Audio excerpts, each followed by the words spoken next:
আসসালামু আলাইকুম। কেমন আছেন সবাই? আই হোপ সবাই ভালো আছেন। আজ আমি আপনাদের জন্য যে ভিডিওটা নিয়ে আসছি সেটা হচ্ছে মাটির নিচে আলু বা পেস্তা আলু দিয়ে কী করে ভাজি রান্না করবেন। খুব সাধারণ একটা খাবার, কিন্তু কীভাবে রান্না করলে খুব অসাধারণ হবে সেটা দেখিয়ে দেব। আসলে অনেক টেস্টি। যদি ভালো লেগে থাকে অবশ্যই চ্যানেলটা সাবস্ক্রাইব, ফ্রেন্ড আর ফ্যামিলির মাঝে শেয়ার করবেন। হাফ কেজি আলু আমি কিউব আকারে কেটে নিয়েছি ছোট করে।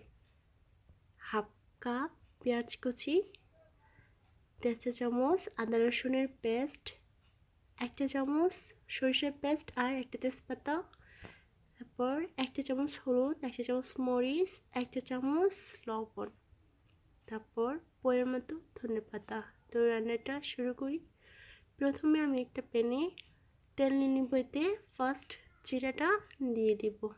জিরাটা হালকা ভাজা হয়ে আসলে এর মাঝে আমি তেজপাতাটা দিয়ে দিব। এখন এগুলাকে একটু নেড়ে চেড়ে হালকা ভেজে নেব। ভাজা হয়ে আসলে এর মাঝে আমি আলু কাটাটা অ্যাড করে দেব। তারপর সাথে সামান্য পরিমাণ লবণ অ্যাড করে নেব আর সামান্য হলুদ গুঁড়ো। এখন এগুলাকে ভালো করে নেড়েচেড়ে মিক্সড করে নেব। এভাবে আমি এগুলাকে প্রায় 4-5 মিনিট ভেজে নেব, তাহলে রান্নার ফ্লেভারটা অনেক সুন্দর হবে। দেখুন ভাজার মধ্যে আমার প্রায় 50% সেদ্ধ হয়ে আসছে। একটা পাত্রে উঠিয়ে নেব।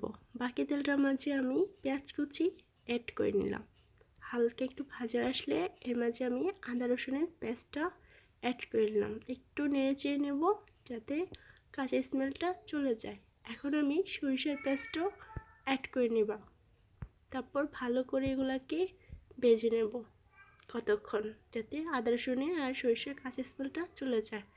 এখন আমি এর মাঝে মশলাগুলো দিয়ে দিলাম, সাথে সামান্য পরিমাণ পানি অ্যাড করে নিলাম।